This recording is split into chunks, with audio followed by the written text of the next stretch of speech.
Welcome to the Hudson Show. Coming up, you'll never guess which sport's female athletes get paid the most. Also, is KFC rebranding to Saucy? All that and more on the way next.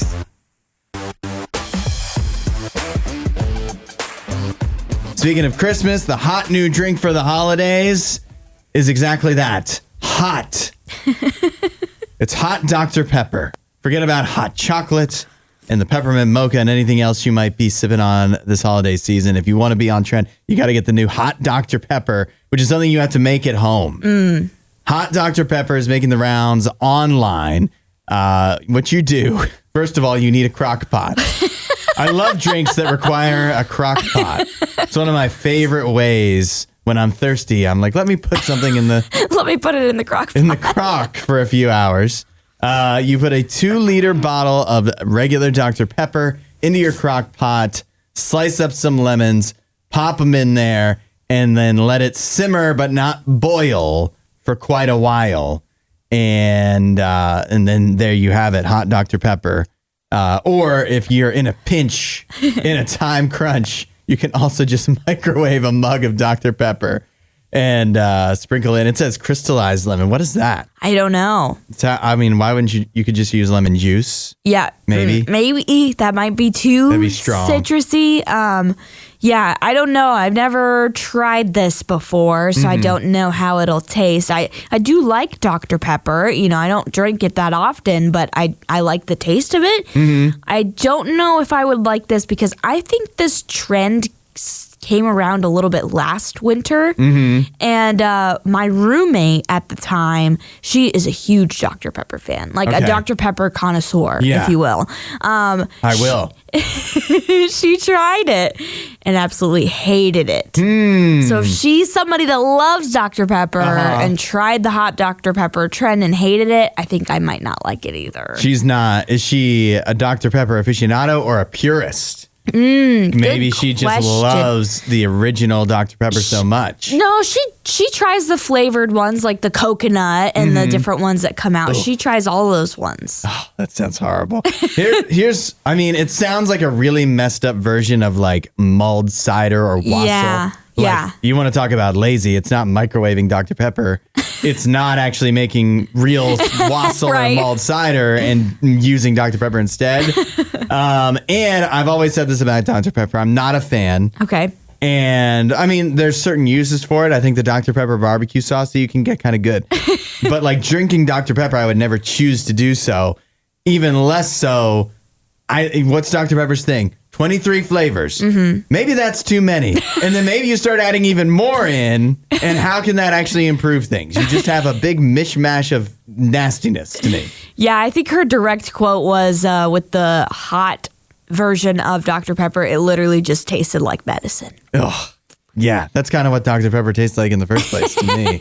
And don't even get me started on Cheerwine. This is not something. Fortunately, the holidays are basically past us at this point. Almost. I don't want to say it. I don't want to brush them away. But we only have today and tomorrow. Right. We're not making Dr. Pepper, hot Dr. Pepper, in the next couple days, and then once it's January, the time has passed. Yeah, I'm not breaking the crock pot out for that. No, that's right. I don't even have a crock pot here, so I don't know that we would have to do the microwave version. What's the point? What's the point of that? Let's do a segment that some say is out of this world.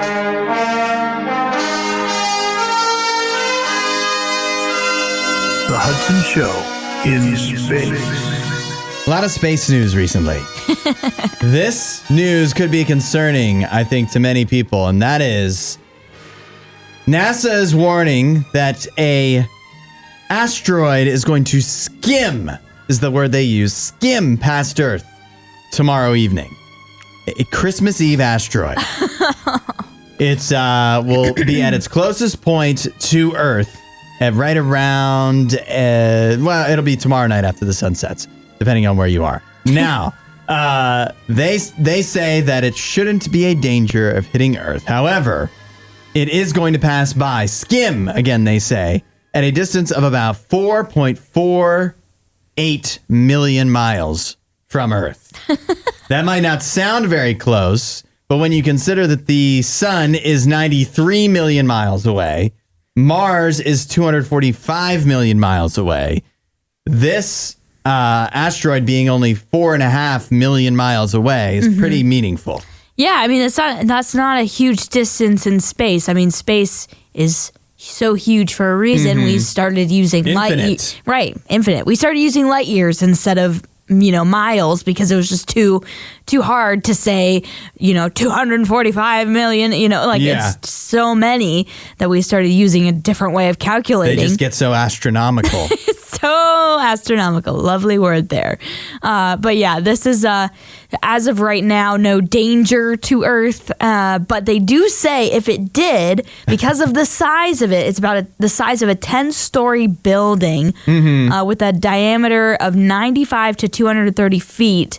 The scientists estimate that if it did impact, it would be with a force equivalent to 12 million tons of TNT and flatten an area of 700 square miles. So that just tells you how fast that asteroid is traveling through space currently and how massive it would be if it did collide with Earth. But I think we're safe. This is what I don't understand about asteroids. They say that there are things that come into Earth's atmosphere all the time. They're small enough they burn up before they are actually able to land and make an impact.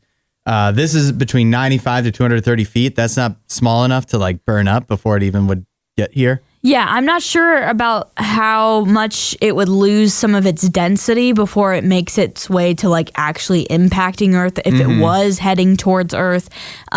So I don't know if that force would actually be accurate, if it actually would be at that rate. I guess NASA would know, right? You would hope they would have a way to calculate it. At the same time, how much do we trust NASA? Because when I was reading, they didn't know about this asteroid at all until December 12th.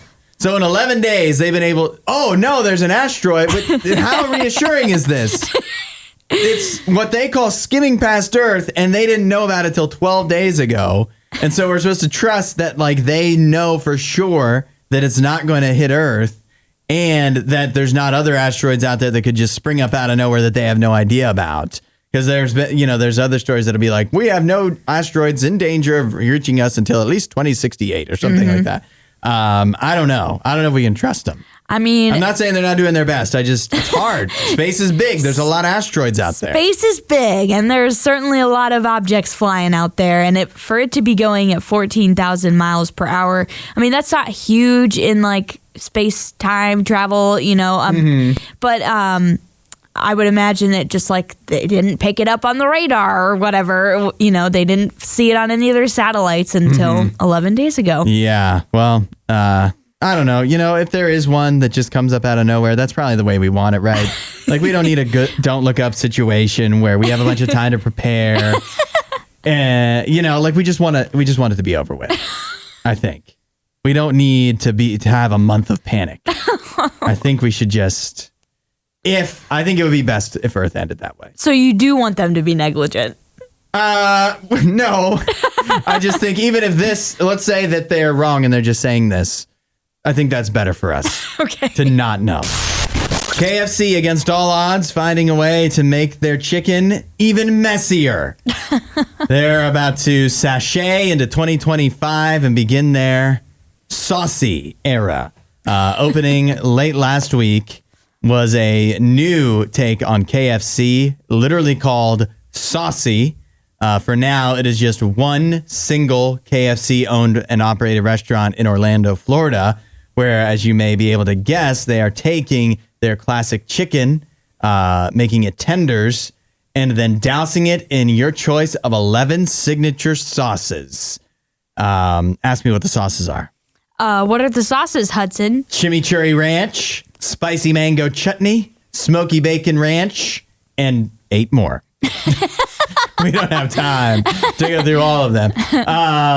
What do we think about KFC trying something a little new with the saucy concept? I gotta be honest, this may be a hot take here, but if ever I do eat at KFC, which is not often, I do get the chicken tenders. I do like the chicken on the bone. Yeah, I do like their tenders. I don't think they're better than some of the chicken places that I do get tenders at, but if ever Chick-fil-A and Raising Cane's. Popeyes. Of course. But if I do end up having to eat at KFC, that has been what I've gotten in the past. Because I really do like their honey mustard a lot. I think their honey mustard is really good. So I don't hate this.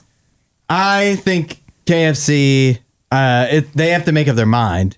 Either they need to do better at what they currently do, which they seem to have no interest in doing, or they need to rebrand and do something like this that totally changes the game and gives a fresh new face to KFC and do a good job at it. I don't know if it's clear whether this is like, well, this is it is open. This is a thing that's in Orlando, but I don't know what their intentions are with it going forward.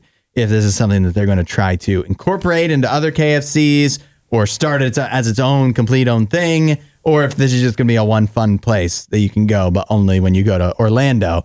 But yeah, KFC needs something fresh and new. And so maybe this could be the thing for them. It actually sounds very, very similar to me to Zaxby's. If you've ever gone to Zaxby's, because they are big about having a bunch of sauces, and they're not quite Cane's, which is real bare bones and simple, and not quite like Buffalo Wild Wings or like a sit down place, but where they just give you a lot of options. Yeah. But they just do chicken and then kind of go from there. It sounds like Zaxby's. And there's room to improve on Zaxby's, I think. I think KFC possibly could see what Zaxby's does and improve upon that. I mean, sure. I've only had Zaxby's one time. I wasn't disappointed, but I don't think this is a terrible idea to try something new. And also, whenever there's an announcement as like there's only one restaurant like this, and it's a bigger brand like KFC, that does kind of create that exclusivity and a little bit of hype. Like, oh, I should go to Orlando to try this. So that might help them out as well. Yeah, we need a reason to go to Orlando. Right, that's the only reason to go to Orlando, Florida, the saucy restaurant. I'm thinking that, I started to like this idea because when you think of chicken tenders, you usually think of probably a lot of, depending on where you are, because I know Raising Cane's hasn't expanded everywhere, but you probably think of Cane's. But if this was right next to a Cane's, maybe you go to Cane's. I mean, their chicken's pretty good. Yeah. But what do you like about Cane's? It's the sauces, but they only have two. You if you go to Saucy, it's right next to Cane's. There's way more options. You got 8 options or whatever, 11. You make way more people happy with basically the same thing. Yeah. So maybe. It's a hard maybe. If you're an Ohio State fan, you can chime in at 8772 RadioU. Did Ryan Day save his job already by beating Tennessee on Saturday night? What was the final score? 42-17? Yes. In the college football playoff. Allie, you're an Ohio State fan, so you can answer. What do you say? Okay. Obviously, that is the win that we needed. It's the win that we wanted, but in the fashion that we needed, I would say, because they went out there and absolutely dominated Tennessee at the beginning of the game. I think they won it in the first quarter, really. Yeah. They went out there and just smacked them in the mouth, and there was no coming back. And they did the same thing when they started the third quarter. So I feel like they played with the chip on their shoulder, rightfully so, because after losing 4 years in a row to Michigan, who wouldn't have a chip on their shoulder, especially how they lost to Michigan was terrible. But as an Ohio State fan, while I'm celebrating this win and absolutely love what they showed, it showed what they're capable of. Yeah. Which also makes me so mad, because I do not get why they weren't able to do those same things against Michigan. I think Tennessee was better than Michigan this year. I mean, yeah. I mean, record-wise for sure, but I think if you put Michigan and Tennessee on the same, field to play a game, I think Tennessee would win that game. Yeah, more often than not. Right. And so I feel like there's no reason they couldn't have done those same things. Yeah. Now, sometimes you have to lose like a game like what happened against Michigan to get the best out of you. It's unfortunate, but sometimes it has to happen. Yeah. So yeah, as an Ohio State fan, am I celebrating? Am I happy? Yes. But am I also frustrated that it took a loss like that for this to come out of this team? I'm sorry, but for what I saw from that Ohio State team, that is one of the most talented, if not the most talented team in all of America. There's no reason why they shouldn't be able to, continue on in this playoff. It's true. As an Ohio State hater, I watched that game, and obviously I'm upset because I wanted them to lose, but I'm also upset because it now has me worried that they're looking that good. They can definitely beat anybody, and they probably should. Mm-hmm. But then I do wonder if you're an Ohio State fan and Ryan Day strings to maybe he gets another win against Oregon. Eventually, possibly they get taken down. If they win the national championship, then why would you fire him? And you'd feeling good because you got what you wanted. Right. You can't fire him at that point. But let's say he strings another win or whatever, or maybe this is enough to save his job because they look so good in the game against Tennessee. Do you almost feel like you're playing yourself because it's this is how good we can look, but then when the Michigan game, we're feeling all pumped up, and then the Michigan game's going to come back around, and we're going to try to prove something again that we are not because Ryan Day has a stupid chip on his shoulder. Yeah, it just shows you the mental aspect of the game. It's all mental. It's in their head almost, They can't get over the hump. Right. But it's you go out there and you see the success. It's just throw the ball to Jeremiah Smith. Mm-hmm. Just throw it to Emeka Ibuka. And then guess what? The plays open up, and guess what? Travion Henderson is running 30 yards for a touchdown. Just let it happen. And Ryan Day maybe feeling like he proved something, but maybe what he really proved is how stupid he actually, how bad it actually, it even flies more in your face of how egregious it is that they lost to Michigan. Absolutely, because after the Tennessee game, he literally is in the press conference saying, yeah, we had a very aggressive game plan with Tennessee. And I'm thinking to myself, you know this, Ryan Day. Every year you have this big game on your schedule against Michigan. Why was there no aggressive game plan to beat them? Mm-hmm. You knew your job was on the line with this one. You knew people were going to get upset if you don't win this game because Michigan was so down this year.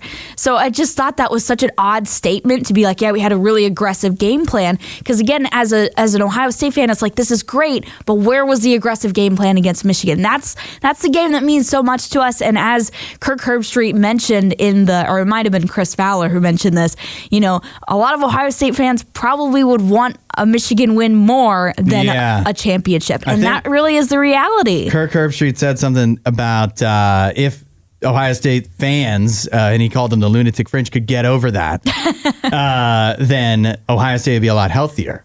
If so many other teams, you lose the rivalry game, you still win the championship, and nobody's calling for your head at all. Right. Even if you're having a great season. So it is a uniquely Ohio State thing. I don't know if there's another rivalry, even Alabama-Auburn, one of the other best rivalries in sports, they don't take it as it's not life and death as much as winning a championship is. Ryan, oddly enough, texted in at 8772 RadioU. He said if his job was really in jeopardy, he would have been fired right at the end of the Michigan game. But then paradoxically, Ryan says, now he needs a convincing win over Oregon. Which is it, Ryan? And are you Ryan Day, the Ryan Day in question? Right. We're a little suspicious here. No. I would agree with that.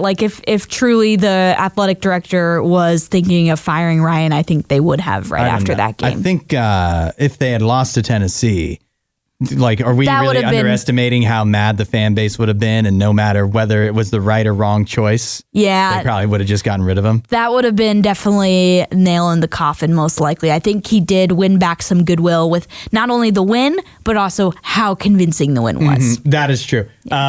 Regina says she completely agrees with your perspective. Thanks, Regina. She also says that she was shocked it was such an annihilation.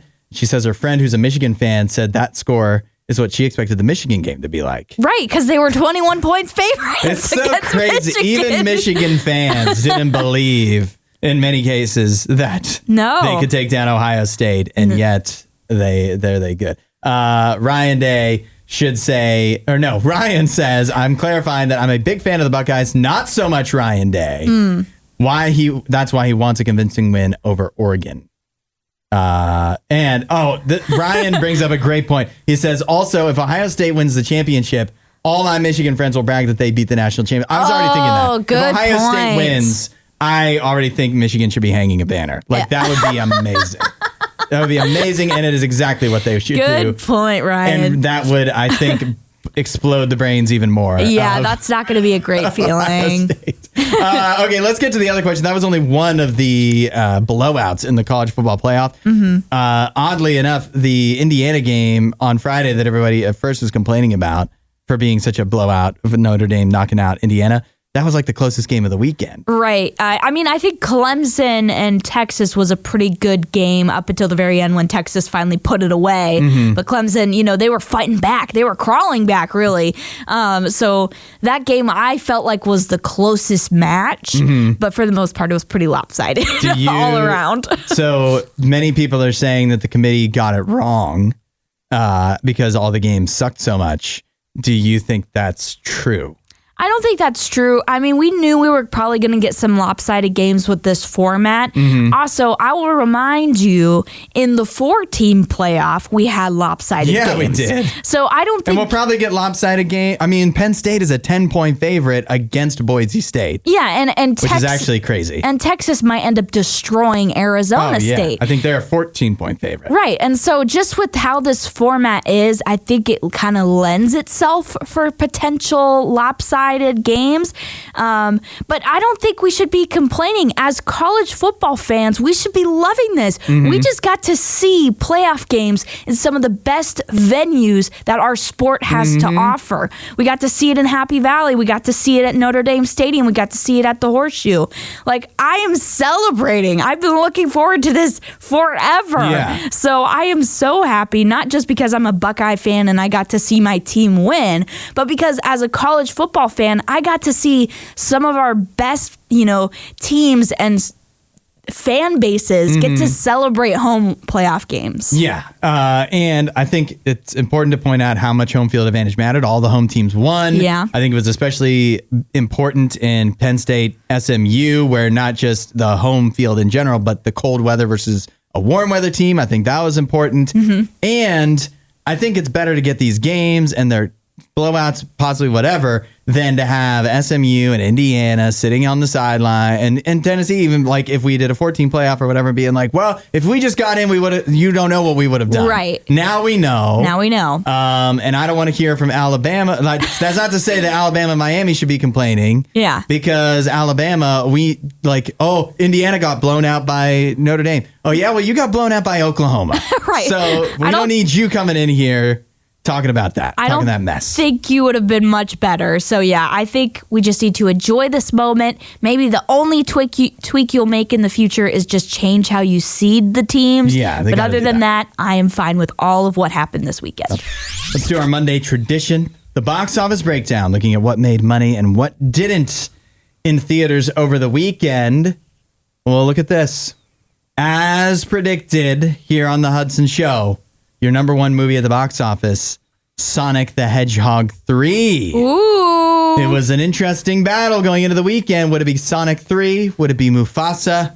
And I believe I said here on the show, the reviews are much better for Sonic.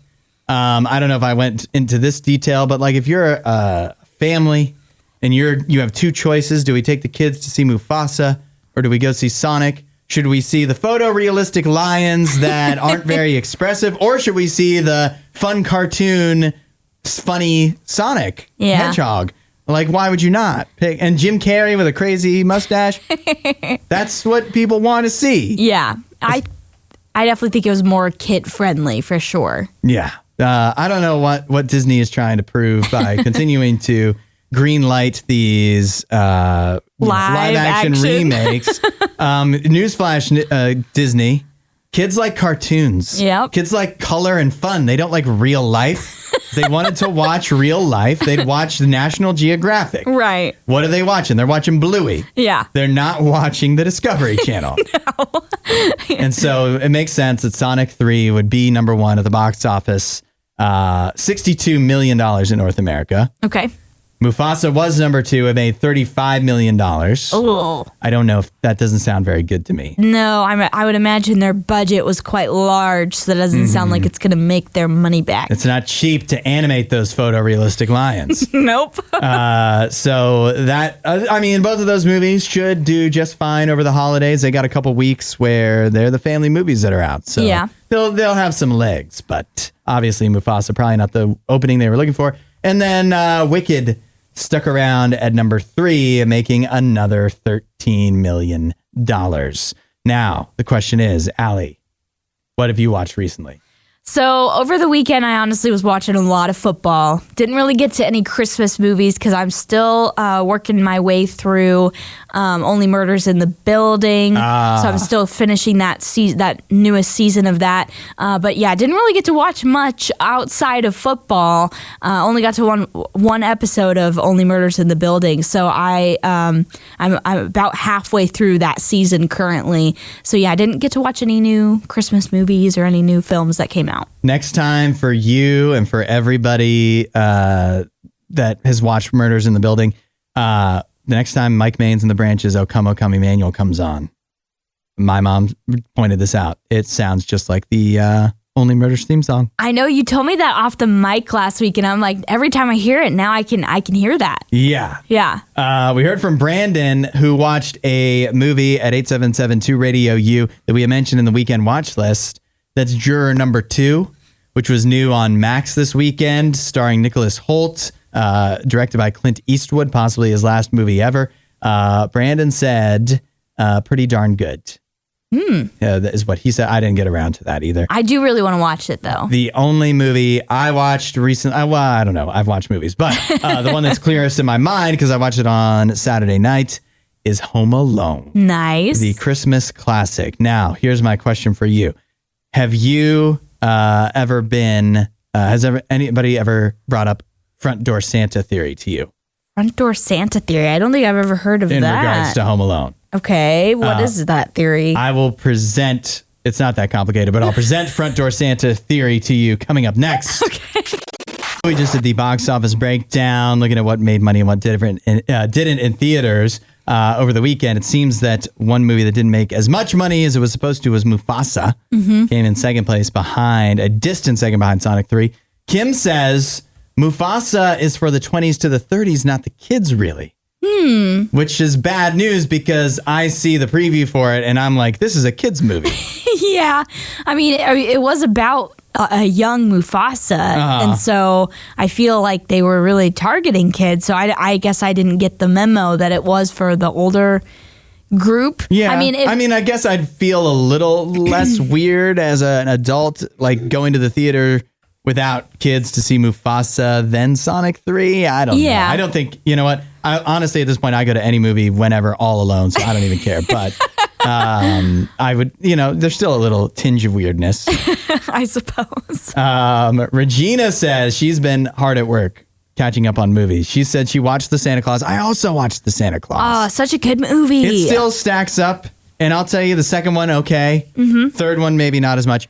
Then the show that came out last year, not bad. I haven't watched that. Somehow, I don't finish a lot of shows. I watched all of the Santa Claus show. Okay. That shows how not bad it must be. She also said she watched Red One, and much like everybody else seems to say, it was decent, but glad I didn't pay to see it. Oh, yikes, yeah. And she also said she watched Jim Carrey, The Grinch. Nice. Also another classic right there. My hot take is that the original Grinch, the cartoon, like from the 60s or whatever, good. Other Grinch is not good.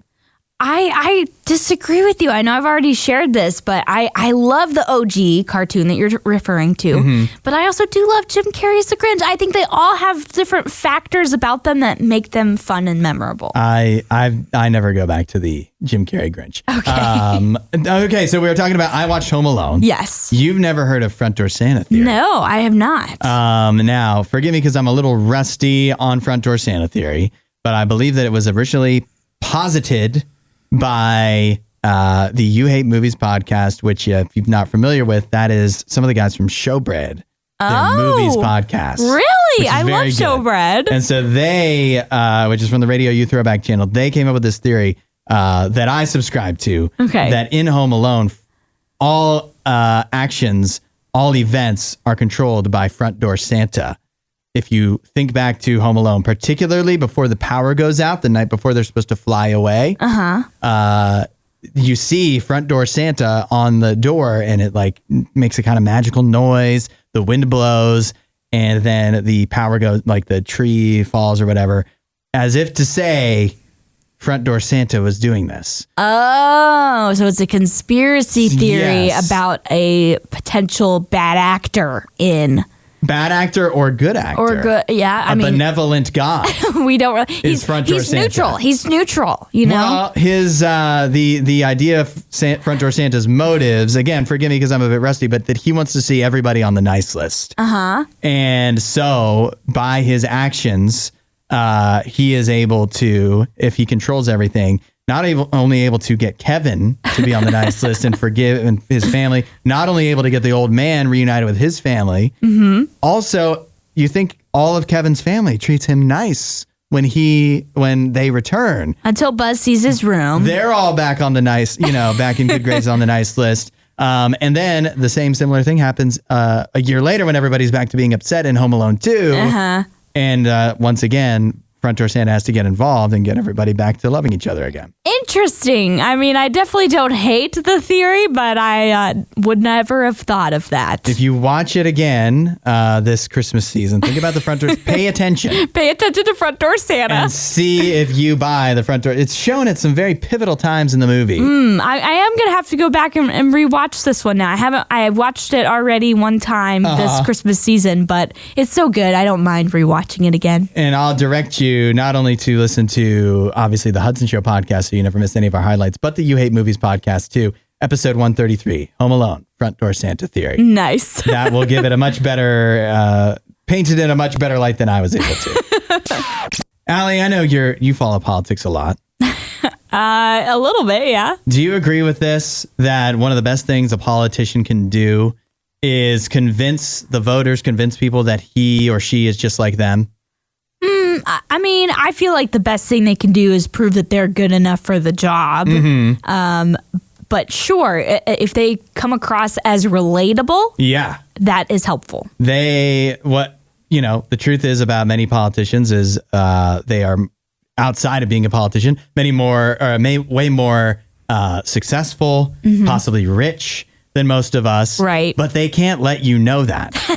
If they come across as being too much of a different high society, then we're gonna look at them and say they don't understand what it's like to be me. Why are they gonna make laws and tell me what to do with my life? What's best for me when they don't know what it's like? It must be easy for them. It's not easy for us, the normal people. I think, like him or not, I think Donald Trump has convinced many people that, which is semi-ironic, actually very ironic, because of anybody, he is very rich and whatever, but I think he's really convinced people like, no, I don't know what it's like to be you. And that's why they do like the photo ops of them getting in garbage trucks and things like that. And I think that applies to politicians across the board. You don't want to be seen as somebody who doesn't know what it's like to be an average, everyday person. Right. And I think that similar thought process can be applied to God. That when you think about Jesus, first of all, he came to earth, which he didn't have to do. He came to earth and he could have been like born into a family of kings and lived he didn't have to live a difficult life. Yeah. But instead, you look at the story of Jesus, and he was born into basically being as marginalized as you can possibly be. And it's not like he worked his way up to success either. Right. He lived a meager life the entire time. Born to nobodies, in a manger, dirty and whatever. It wasn't like he was ever rich. And the reason that God did that is because we could get angry at God and go like, oh, want to tell us how to live our lives. Let's see you do it. He did it. Right. That's what Christmas is the beginning of, is the story of how God came to earth and showed us not only how to live a good life, but also that when we have complaints and things that we struggle with in life, it's not like we're complaining to somebody who doesn't understand what it's like. Exactly. I mean, I think one of the reasons why the Christian story is so believable is because it's so opposite of what you think a savior story is supposed to be. It's supposed to be the knight in shining armor coming in, riding on horse, and he's going to, take out all of his enemies. No, Jesus did come just like you and me as a regular human little baby into the world. And like you said, lived a very meager life. It turns our whole world on its head as far as what we think a savior is supposed to look like. And that's why, to me, it makes so much sense as this is truly the savior. Yeah. So if you're looking for something right now, especially around the holidays where you're thinking like, I wish I had somebody to turn to with my problems and it feels like nobody understands, it's amazing that God actually does understand, not just because he sees everything and he knows what everybody's going through, but because he lived so much of what we live too. Obviously a different time, but that doesn't make people back then and throughout history have had so many of the same problems. We're the same, yep. Yeah. And so God gets it on a level that I don't think we even really comprehend. If you want to talk to God, it's as simple as doing it wherever you are right now. You can literally just say, hey, Jesus, I need to talk. Let's hash some stuff out. And he'll do that with you. And he'll be with you every single day for all the stuff you go through. And if you want to know more, you can go to radiou.com/free gift. You know what that means, don't you, Allie? What? That means it's time for Love 'Em or Leave 'Em on the Hudson Show. I was just playing dumb. Well, maybe other people didn't. They didn't even know what I was talking about. This music means love 'em or leave 'em. If you've ever got relationship issues that you need help with, the Hudson Show is here. You can send them into 8772-RADIO-U, and Allie and I and the Hudson Show audience, we will do what we can to help you out. This is a tough one. We have a woman who says, I was just proposed to by my boyfriend. We've been in a relationship for over a year. It's a little quick. Not too quick, though, necessarily. Yeah, not bad. If you are in this situation, would you accept his proposal for marriage? My boyfriend proposed to me in his room at his parents' house with an actual dusty ring that was too small for me. Oh. Side note, I don't know how she knows this. It was his mother's ring, which is nice. They told him to resize it and shine it before he proposed, and he didn't. Also, I mentioned to him how I wanted to be proposed to, and that absolutely was not how I relate it to him at all. Also, no pictures or anything else prior, even though that we had talked about prior. I'm wondering, am I a bad person for being disappointed, and what do I do now? Oh, no. She also says, I'm happy about it, but I cry when I'm alone. Yeah. Oh. This is a tough one. So sad.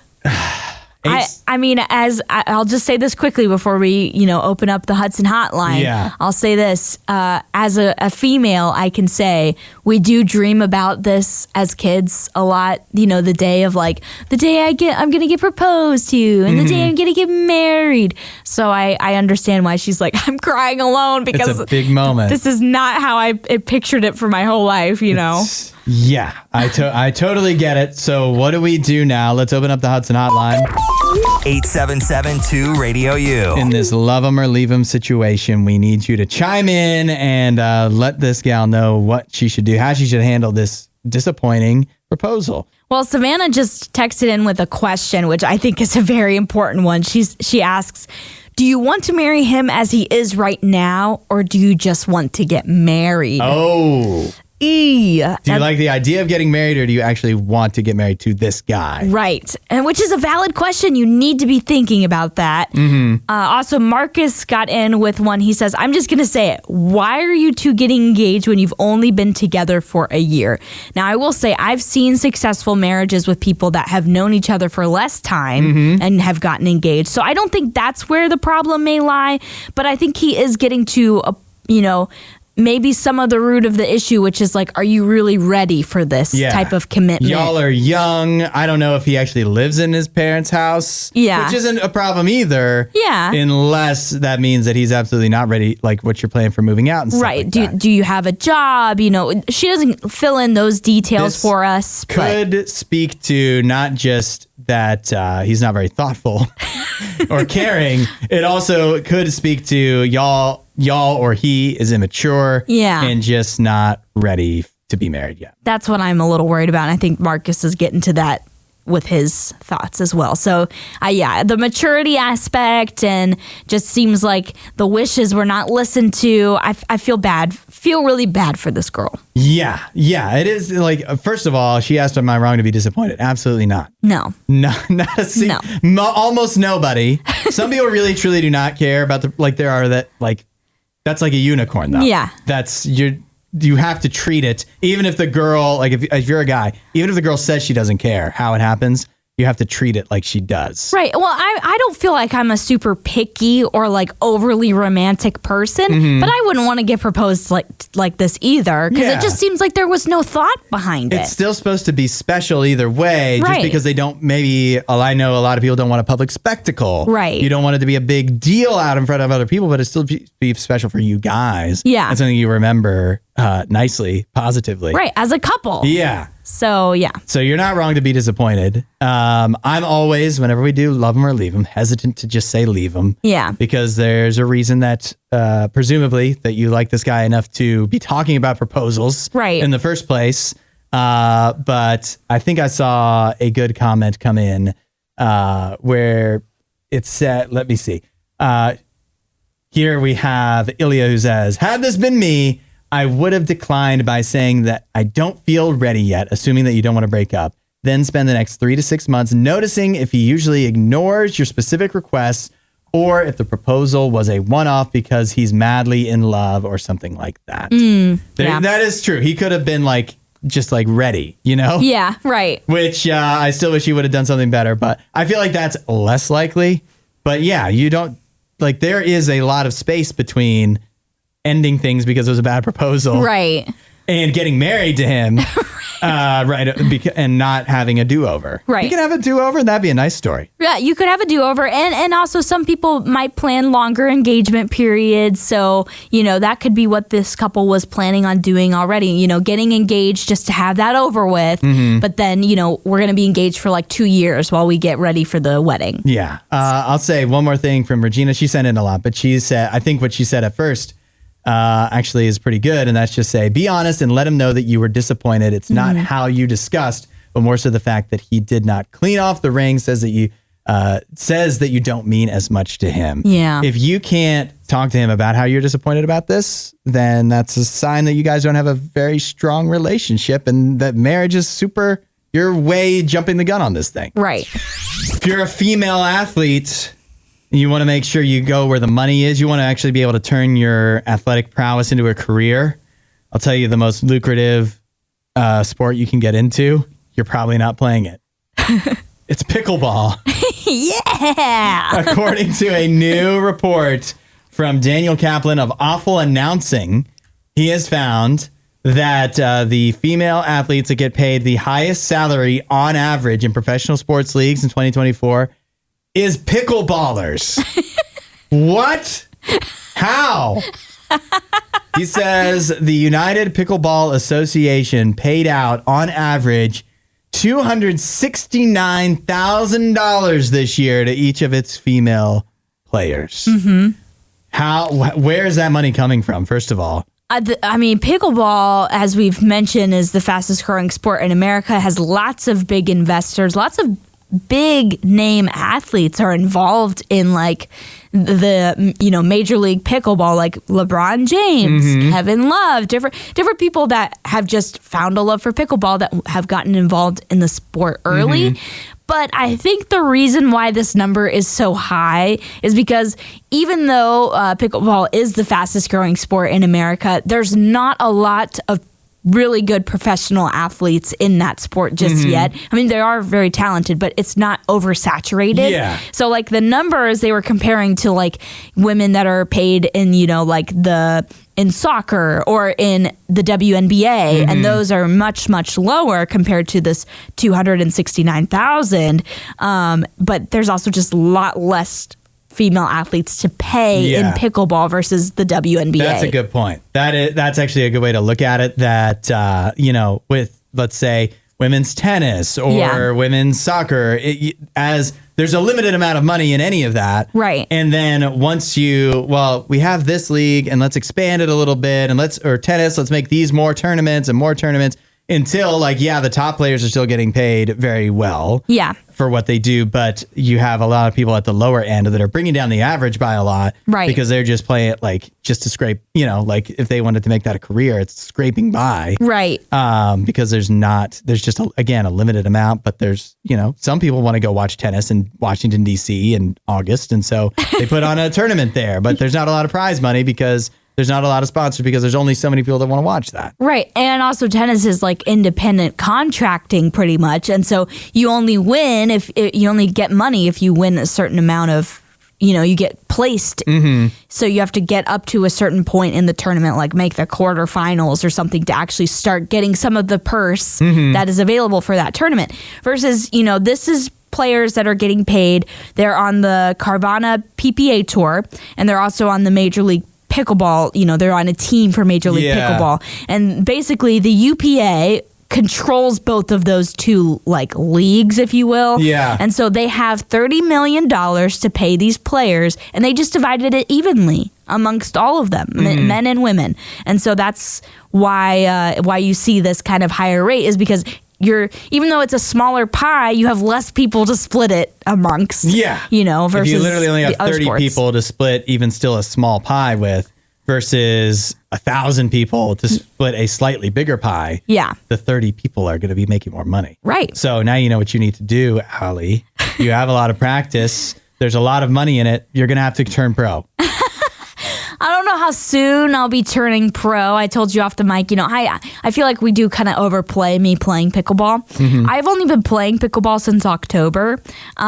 So it's new. No, that's not true, is it? It is true. I started it early October, and I love it, but I unfortunately only get to play one time per week for like 2 hours, and that's not the whole 2 hours because I play at a kind of like a rec center type of thing. It's at my church, and we play it in the sense where it's like you kind of go round robin, so you're not playing the whole time. Sure. So I don't get a lot of practice, and I told you off the mic, I just got my first win in pickleball. I don't know why, but I had a curse that was following me since I started. I was 0 in however many games I had played, and know how many? I don't. I really don't. You definitely have a count. I You don't. have to have a count. I don't have a count, but I know I'm 1 in however many games I played now. You're if you start counting from yesterday or whenever you just won, you're undefeated. Well, I mean, I played other games that day, so I was like 1 in 5. Okay, stop diminishing.